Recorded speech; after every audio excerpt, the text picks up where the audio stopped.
would have been the place. I mean, no, F's and X's. No, you didn't get a U. You got to be you know that you got to be gifted to get a U. No, forget about the X and the F. I'm not. Anyone, Jeff, can get an X and an F. We're talking about a U, which, as I remember it on my sheet, was unclassified. Yeah, unclassified. Yeah, that was my home economics. I ended up just drawing pictures. I'm just happy we're of an age, because it's just the worst thing ever, and the gallows humour here of laughing at it. So you, in any case, you decided to go to college. Now, most people like you, when they decide to go to college after the kind of results you had, you're going to be a grease monkey, you're going to be I don't know, a hod carrier, you're going to try. What did you go to try and do? What were you trying to study at college? Well, I did exactly that first of all. I became an engineer, so I was a welder to start with, engineering. And then I was very much into music, playing two different musical instruments, so songwriter. So I went to college to learn music, sound production, music engineering. The hunt is on, Tenno. The synthesis scanner is detecting a potential target. Use it. Become a sound engineer, a music producer. And when I came from from school, failing everything, to actual college, where I was actually passing all my exams and getting A stars. Well, tell me the moment you knew that Jeff was a clever boy. Probably my first A double star. I didn't even know an A double star existed in my life. How sexy did that make Jeff? Oh, very sexy. Yeah. It was an amazing moment. What might have made the whole experience better for you then? And in terms of where you are now, because clearly you've come to terms with it, you have a different understanding of it, and you put your coping strategies in place. But when you look back to the kid who was struggling, and we laugh about it, but we're laughing because it is quite as painful as it was, I know that. What might have helped that kid? I think back then, I mean, now I'm an author. Now I help people with dyslexia. I do speaking at London Dyslexia organisation once a year. So I'm kind of right in the heart of working with a ton of dyslexics and dyspraxics and people with learning difficulties, and helping them to achieve all of their goals and their dreams. And it's no different whether you're a 60-year-old or you're a teenager. It's still the anxiety, that fear, worried about being judged, about being criticised, about other people looking down on you. That's half of the battle, even a greater battle than not being able to spell, be able to read. It's how other people perceive you to be. They perceive you to be stupid or inadequate, when actually you're more than capable of doing a lot of the things. It's just you have a different way of learning and a different skill set. I think it's magnificent that you're now working with people. I hope we can keep your number and some of our other contributors today, and that we can reach out to you and talk about things, and maybe when there's a more positive aspect to talk about in relation to dyslexia. Thank you so much, Jeff. I appreciate your contribution.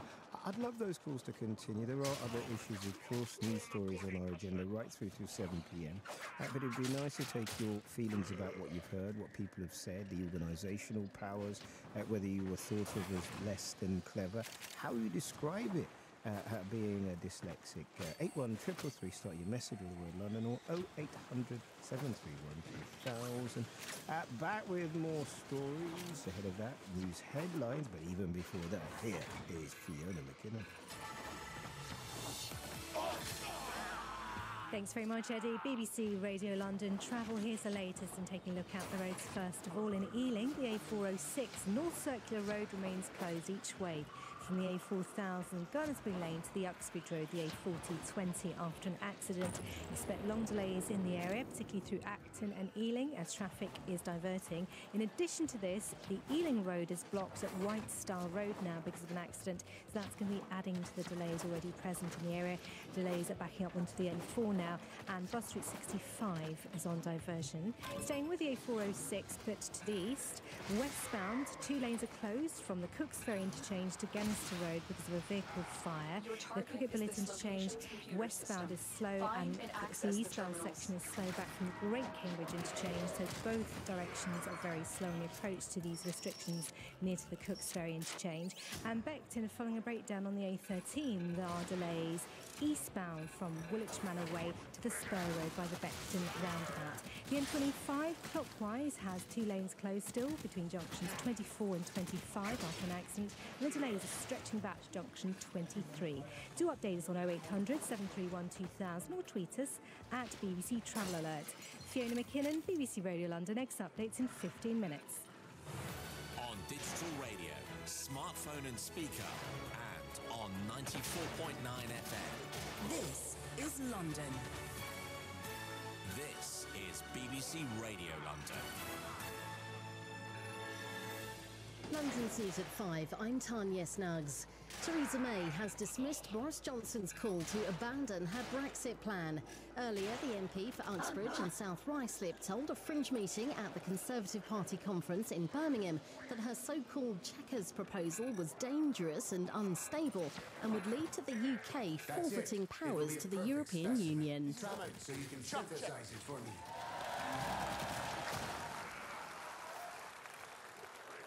To scrap the Commission's constitutional backstop, to invest in all the customs procedures that we will need to ensure continued frictionless trade, and to prepare much more vigorously than hitherto for coming out on WTO terms.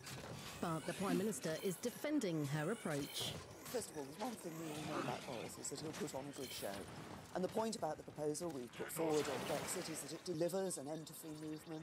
We will take control of our laws. We won't be under the jurisdiction of the European Court. But it does it in a way that also protects jobs. And that's about something that matters to people in their day-to-day lives.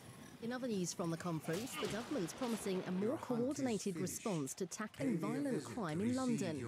More than 100 people were murdered in the capital in the last year. 60% of them involved knife attacks. The Home Secretary, Sajid Javid, said more needs to be done. The rise in the serious violence in London and our other cities is especially worrying when young people are dying on our streets. We will take steps to introduce a new statutory duty for all agencies to tackle this problem together. That means those in health, education, social services, local government, housing, the whole lot. Rescue teams in Indonesia have reached the 4 areas worst affected by the earthquake and tsunami that hit the island of Sulawesi last week. The UN says tens of thousands of people need urgent help.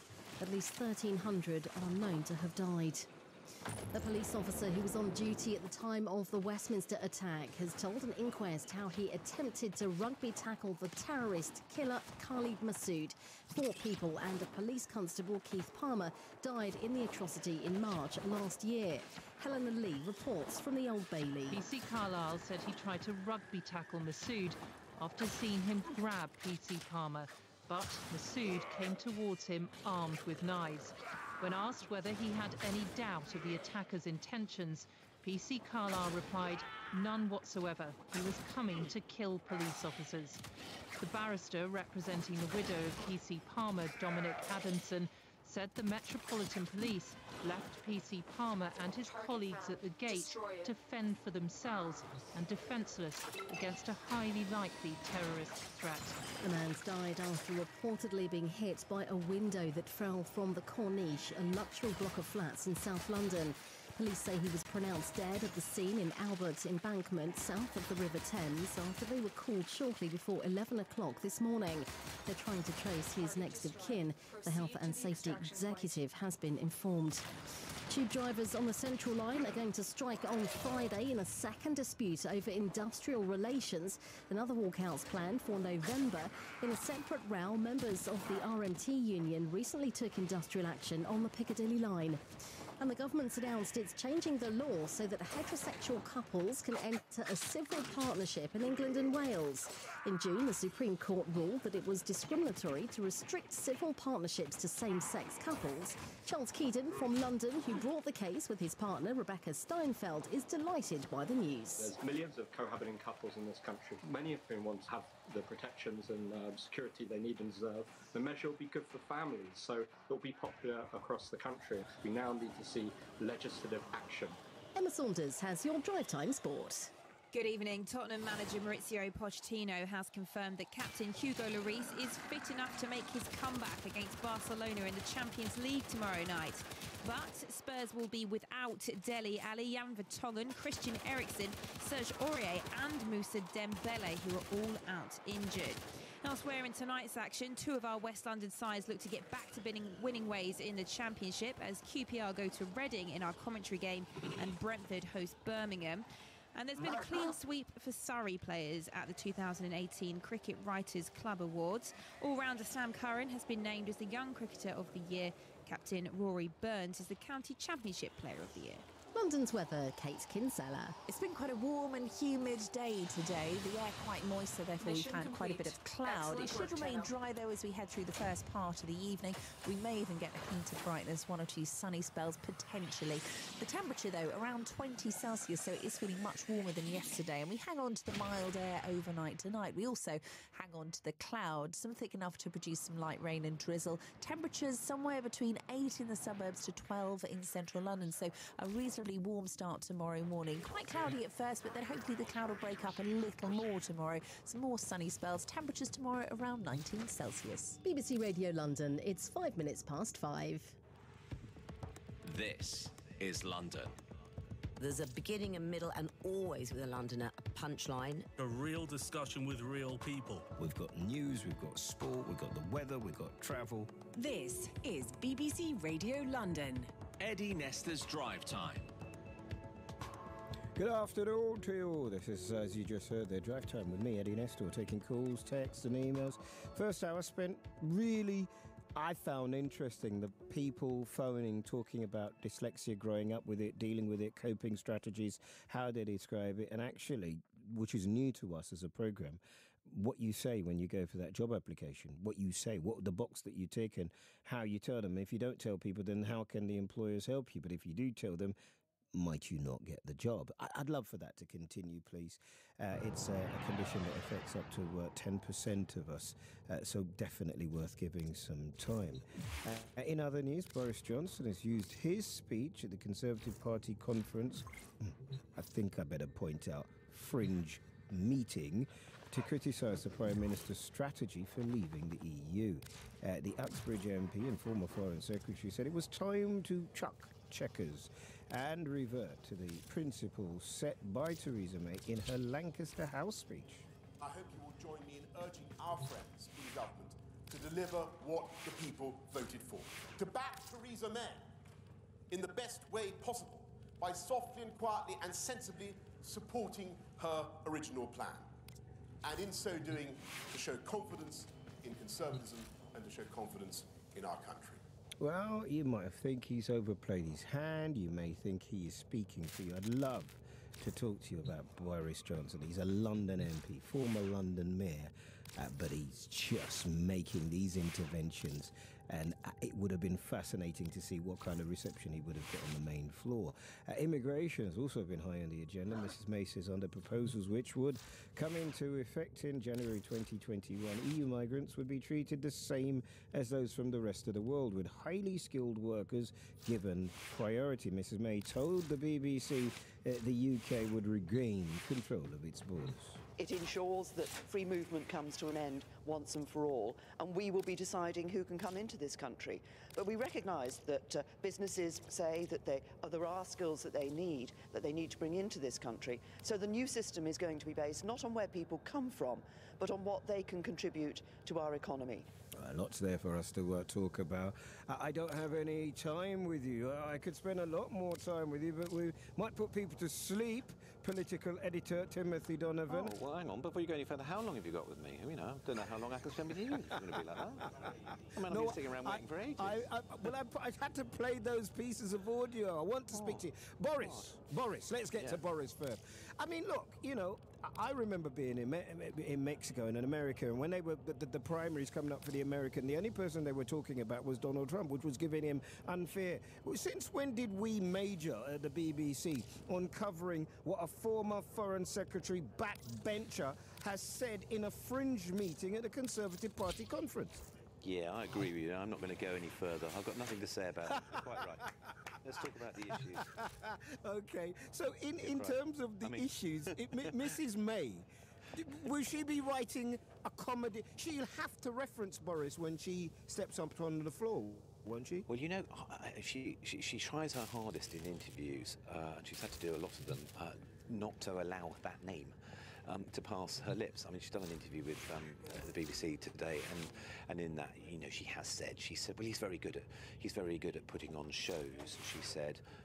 But, you know, this is a really serious matter, and we've got to sort this, and we're at a crucial part of the negotiations. She's angry, she's cross, too, but it's not cross about Boris Johnson overshadowing her conference, overshadowing Sajid Javid's speech, you know, about half-empty hall today while people were queuing for Boris Johnson. She says, you know, very carefully, she's angry about his stance on Northern London. She believes his policy is wrong. And, you know, Boris Johnson got the inevitable sort of queues round the block trying to get into his speech. His speech, it has to be said, it was a kind of strange amalgam. It was like you and I were talking about, or have been talked about year after year after year, particularly in his second term. We had the same thing, the same spectacle, that he was a thorn in the side, pain in the, you know, whatever, to David Cameron, wasn't he? Yes. And he ran through all his achievements and kind of taunted Dave and George. This is how you do it. I'll tell you, you want to know how to win big, watch me, Bozza, how to do it. There was a bit of that in there today, almost spliced around onto the Brexit. And he was trying to set out a kind of wider look, wider policies, or, you know, suggestions of what he might do. The pitch for Prime Minister, Tim. Let's call it what it is.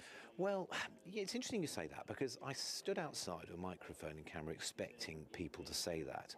And I mean, given that a lot of people that would have turned up there they would have been predominantly, one presumes, people who were quite sympathetic to him, predominantly a lot of them maybe leavers, but there would have been a lot of people who just plain curious. Look, if there's a really good show in town or other people want to go to it, you want to go to it as well. But what was interesting, there were a number of people that genuinely, they said to me they didn't like him much, and they felt he's been really disloyal recently, and not like, but actually, in their estimation, he'd gained from this, and that's because he did try and do a kind of, he tried to put balance into this, I think people were saying, and so quite an interesting one, actually. It was quite an interesting dynamic. I came out of it thinking, I'm not quite sure how to report that one, because it wasn't quite how I expected either. And now, of course, because he's been banging on about it for so long, you know, a lot of people are kind of saying, well, you know, he does believe that Brexit things. He feels very strongly that Chequers isn't the right idea. And so I'm not quite sure that he did himself, you know, it wasn't so bad for him today. No, tell me why, then, David Davis was the first to leave. Why it wasn't him? Yeah. You know, those this things will always remain the stuff about him, won't it? Yeah. And this is what some people like Stephen Hammond, MP for Wimbledon, would have been saying to me as well, feeling that we've reached peak Boris. Yes. That actually he hasn't helped himself with that kind of stuff. And, you know, if it wasn't Brexit, you know, there was the Heathrow thing. A lot of people felt he was shown up there, wasn't he too? But I think, you know, those Remain London MPs will look at this and say, not much new in there. Again, he's still not providing, he's good at waving the flags, still not providing the detailed answers, and that his stock has fallen. And you know, I don't think this speech today makes any difference to that, because, as you said, we've had huge numbers of speeches from him before on these lines. Personally, I think he's been in a much stronger, much better position in previous years when you and I have been talking about this. Yeah. In a much stronger position, and I think his position is much weaker now. Yeah, well, you say he overshadowed somebody, I think also, who's put himself up front and centre, like with Michael Gove as the prospective new leader of the Conservative Party. Let's have a little listen to the Home Secretary, Sajid Javid. A system based on merit that judges people not by where they are from, but what they can do. What people want and what they will get is control of our own immigration system, with a lower and sustainable level of net migration. And above all, that has to mean one thing: an end to freedom of movement. And I maybe as a child of immigrants, I always think it's interesting to hear another child of immigrants talk about immigration in that way. How do you think, you're probably outside Boris's, but how do you think generally it was received? Yeah, I think what you say, well, I can understand why you say that, and I think that is a view will have been shared by people more widely, perhaps not by those a depleted audience in front of him. But some people feel that the party and he, and the same thing applies to Theresa May, they're on there, that she sounds much more convincing, or very when she gets onto immigration, that albeit in London we take a much more liberal view, and a lot of people are concerned about the policies of restrictive immigration, and that no one believes that the 100,000, tens of thousands target is remotely achievable. Neither is it desirable. They are hitting this again very, very hard. I mean, the big announcement, as you'll know, is about that EU workers in future will be treated the same as anywhere else. Obviously, people from Commonwealth countries, a lot of whom in London will like this. They feel that there's been a residual unfairness. But there's an issue here about workability, isn't there? What does this mean? You know, we don't really want low skill or low pay. We only want high skilled. You know, 30,000. Where's this threshold? This salary going to be £30,000? Does that equate to high skill, or are they meaning they want high pay? I mean, you know, a lot of people below 30,000 doing, you know, jobs that are pretty important. And I know we throw that out there again, but, you know, care workers, well, is this low skilled? It's certainly low paid. Is it low skilled, really? And is it low skilled perhaps when you've got 4, 5, 6 years experience or more dealing with people's needs? Yeah, and I don't think we've got any answers to that yet at all. Yeah, Tim, fascinating. And there was also the story about civil partnerships that will take on, but immigration finds its way onto our agenda, as well as dyslexia and maybe Boris Johnson, if you like. 0800 731 2000. It is 5:15. Let's get the latest on what's happening on London's roads from Fiona. Thanks, Eddie. BBC Radio London travel. Here's the latest. In Ealing, the A406 North Circular Road stays closed each way from the A4000 Gunnersbury Lane to the Uxbridge Road after an accident which happened earlier on today. Expect long delays in the area, particularly through Acton and Ealing as traffic diverts. And in addition to this, the Ealing Road is blocked at White Stile Road because of an accident. It means that bus route 65 is on diversion, and this closure is adding to the problems already present from the A406 issue. Elsewhere to Brentford, it's looking slow for the A4 westbound approaching Gillette Corner after a recent accident. And now heading further east, the A406 is down to one lane between the Cooks Ferry interchange and the Gennister Road on the westbound stretch following a vehicle fire. The westbound queues are back from the Crooked Billet interchange, and eastbound delays are now back to Coney Hatch Lane, so it is causing delays in both directions. And Beckton, it's slow for the A13 eastbound approaching the Beckton roundabout from the Canning Town flyover after a breakdown. With the motorways, the M25 clockwise has two lanes closed between junctions 24 and 25 after an accident, with delays back to junction 22. And clockwise on the M25 approaching the Q2 bridge are restrictions because of a breakdown. Do update us on 0800 731 2000 if it's safe to do so, or tweet us at BBC Travel Alert. Fiona McKinnon, BBC Radio London. Next updates at 5:30. BBC Radio London. It's that time again in London's calendar. Time for the 62nd BFI London Film Festival.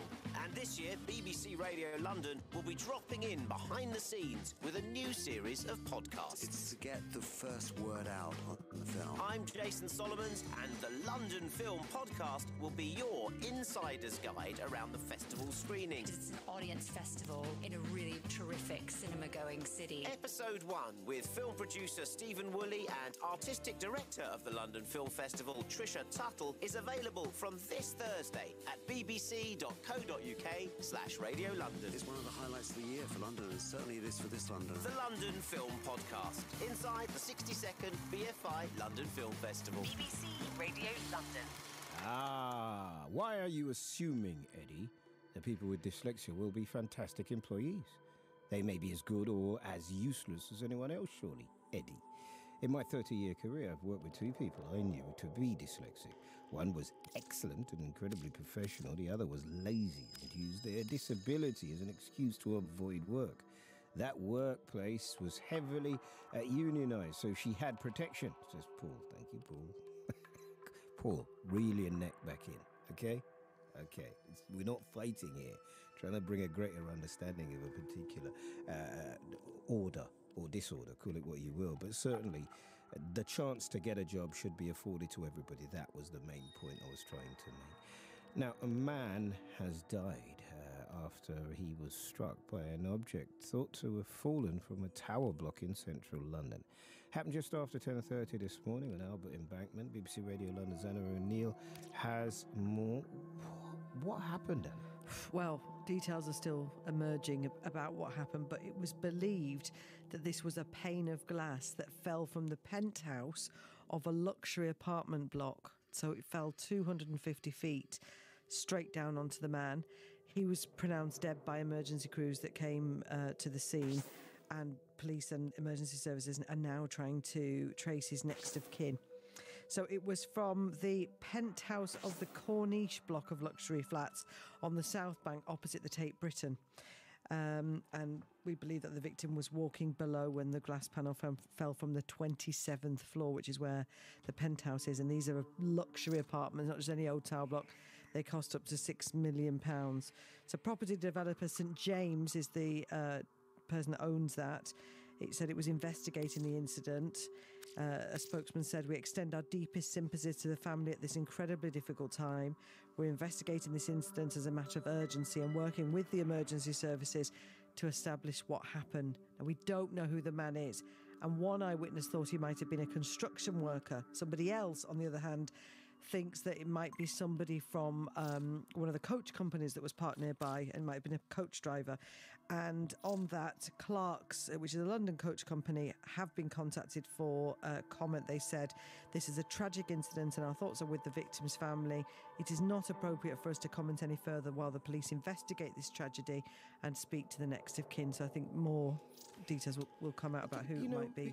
It's one of those stories, right, that I've been coming across Oxford Circus and seeing tarpaulin and things fall off. I've been at the back. And as more and more things go up in London, you see, if you walk around, you can see things and you think they're but for the grace of God go why. And I remember that extraordinary story. I don't know if you remember a few years ago with the helicopter.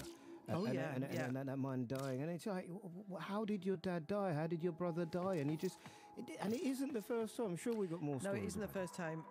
Back in 2016, actually, there was a woman who was injured, got a head injury from a bit of a falling pane of glass. That fell 4 feet. There was a woman actually killed back in 2012, and the case came to court last year on that one. This was Amanda Telfer. She was a lawyer, aged 43.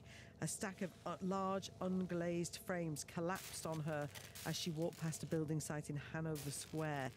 Members of the public came to try to help her, but she couldn't be saved. And last year, a jury found the supervisor at IS Europe Limited, Kevin Adsett, aged 64, of Slough, guilty of manslaughter and breaching health and safety. It was said on his behalf that his life was destroyed as the result of an aberration of carelessness. He is spending a year in prison for gross negligence. Okay. Somebody else has lost their life, haven't they? So yeah, well, that's it. Didn't always seem like the right thing. Thank you very much. I know, tragic story. And as we get more information, I promise we'll bring it to you here on BBC Radio London. As I said, we've been taking calls on dyslexia. Nadine is on the line. Good afternoon to you. Afternoon, Eddie. How are you? I'm very well. I've just finished a mad childhood rush. So have you? It's mad in the morning and in the afternoon, isn't it? Yeah. Right. So you've been eating. What are they eating, or have you taken them to gymnastics, swimming, karate? They've done their performance, so now they're. All right. They're getting those calories back on and their energy, right? And hopefully in an hour and a half they'll be in bed. Just count the. I'd stare at the clock. It's terrible, isn't it? No matter how bad a time it is now, in an hour and a half, those children will be sleeping.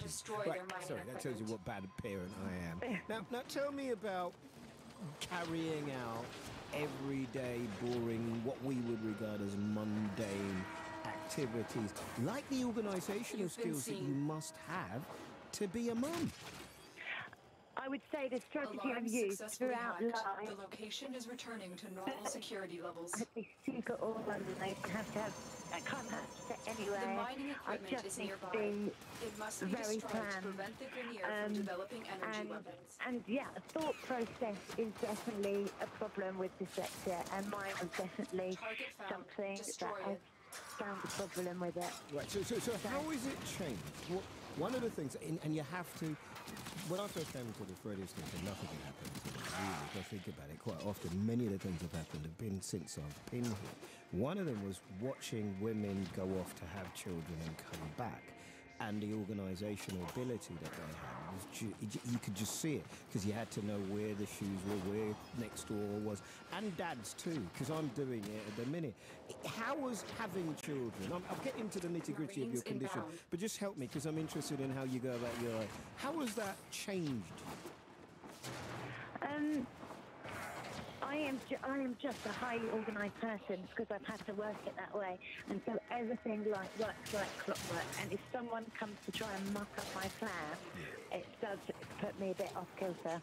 So I get a bit annoyed if someone's like, "Oh, let's just do FaceTime with Granny" or something like that. No. There's an order to this. Yeah. Well, tell me about your confidence, because that's come out of today's conversation also. Yeah, I am quite an outward, confident person, but that is from making myself that way. So if you were to put me in a room with some high intellectuals, now I have a brain, I'm pretty intelligent, but unfortunately my wording skills don't come out as quick as I think. And so I will just be quiet sometimes if I know that I can't keep up with the conversation. And that's really quite frustrating. If the brain's working, but I know I won't be so quick to come out with what I want to come out with. And I'm still carrying on with the confidence, but I was going to say one thing. Now my girls are at school. One thing that came to light in reception was I was pulled aside because one of my girls wasn't getting the sound. Now, I instantly took me back to childhood, and she wasn't getting the sound, and I was told she's being lazy, and she's not trying hard enough. And did it switch some button? Did something go off? Yeah, and a big defense mechanism came up, and I was like, look, I'm really dyslexic. I don't want to be pushing her if she's never going to get it. Now, we did sort of push her, but in the kindest of ways, and she got it.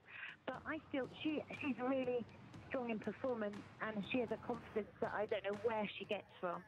And I wouldn't be surprised if you see her on stage. But academically, she's above average. So I'm working with her strengths because I don't know, and I would like to get her tested, but I don't really want to give her a label either. No. Right. So I understand all of that, right? And what you're doing is brilliant. And if you want to know where she gets the confidence from, she gets it from you, right? I know that, right? But from what I've been told, I'm not an expert. I don't ever try to sit here as an expert. I can tell you what I've experienced or what I feel, but I am not an expert at anything. But certainly from the people here who I've talked to who have it, and the people in my private life, if you're talking about your child, it's not about labeling her, it's enabling her. So where we have a strategy that we can put in place that better allows her to express herself, then we should do it. Yeah? And if you think there's something, because what you don't want to do is have all sorts of lines, numbers and confusions going on that you can't properly do it. Because you found a coping strategy for one particular problem. But I would say, Mum, as a dad, I'd want to know. Because then, one, I know I can help. Nadine, I hope we can talk again soon. I'm only moving because there's a story, right, that fascinates me. Because I send a text. Hello. I send a WhatsApp. Hello. A Christmas card. Nah. WhatsApp. I don't need to do it. But I used to be able to write letters. And I'm asking today whether or not we've lost the art. Today, the Royal Mail blamed the fall in its share price on a decline in the number of people who are actually writing letters. With computers and mobile phones, many of us may not feel the need to put pen to paper. But does that have a detrimental impact on the important skill, one of communication? Faye Lantis, Programme Manager at the National Literacy Trust. Afternoon to you, Faye. Hi, Eddie. Well, reading. I read. You come onto my show. I read. The children read. Don't make me write a letter now. Why not? When's the last time you wrote a letter, Faye? Come on, let's live in the real world. Do you know, I do write letters. I've written a few letters this year. Most recently, a letter of complaint. I felt that, actually compared to an email, a letter was the way that I could get across that formal tone that I was trying to achieve, and kind of comprehensively list the wrongs that company had done me. But I send postcards to my family when I'm on holiday. I like notes with gifts. I love it. What century do you you But you're live still in? functional. Your abilities could be of great use I mean, the in great my news is that there are lots of children that do like writing letters, and I think from the research that we've done this year, the really heartening thing is that for the children that do write letters, the reason they do it is because they're really thinking about the person who's going to receive it. Isn't that lovely? Yeah. I mean, particularly if I'm encouraging my 9-year-old to kind of make a mate in another country. That's a letter writing thing, isn't it? Yeah, absolutely. I mean, writing a letter is a brilliant way to communicate, and that's what it's about, really. It's about kind of getting those thoughts on paper, expressing those ideas, expressing those feelings, and it's just a really personal, we all know I could do how that in a lovely it GIF. I could feels. do that with a GIF or an emoji. It's not quite the same, though, is it? You don't get that same warm, fuzzy feeling from a GIF as you do from a letter on your doormat. Why are you making me feel I'm getting told? Well, listen, are there... Sadly, we don't have much more time, and I enjoy talking to the literary, so trust very, very much indeed. Is there something on your website? Is there a kind of template? Is there something that we can take our children to look at that would encourage them to write things out? Because I think it would be brilliant. Yeah, no, absolutely. So any teachers who are listening, we've recently done a piece of work with the Royal British Legion. That's all about writing thank you letters to an unsung hero from the First World War to celebrate the centenary. Parents, head to our Words for Life website. We've got so many top tips about spotting those opportunities for real writing, from postcards to shopping lists to word magnets on the fridge. So yeah, Words for Life for parents, and our resources pages on the National Literacy Trust website for teachers. Remember, anything you've got, you bring it here. I sound like I don't like it, but you know I really love it. Thanks so much, Faylan. So hold on a minute. What's the last letter you wrote? I don't mean typing either. No. I have traced the Pen, source of this paper, message. or quill, or whatever it might be, and you wrote, "Dear Sir or Madam, dear." When's the last letter you Whoever wrote? we're Come on, dealing with slaughtered the Grenier searching for the codices. I'm looking forward to It your must be going contributions. after We the can have corpus some fun next. with that, I Get hope. there and In the intercept. meantime, let's find out what's happening in those news headlines from Tanya. Thank you. Good afternoon. Theresa May has dismissed Boris Johnson's call to abandon her Brexit plan after he called her Chequers proposal dangerous and unstable. The Prime Minister has told the BBC she's cross with the MP for Uxbridge and South Ruislip and said he could always be relied upon to put on a good show. Rescue teams in Indonesia have reached the 4 areas worst affected by the earthquake and tsunami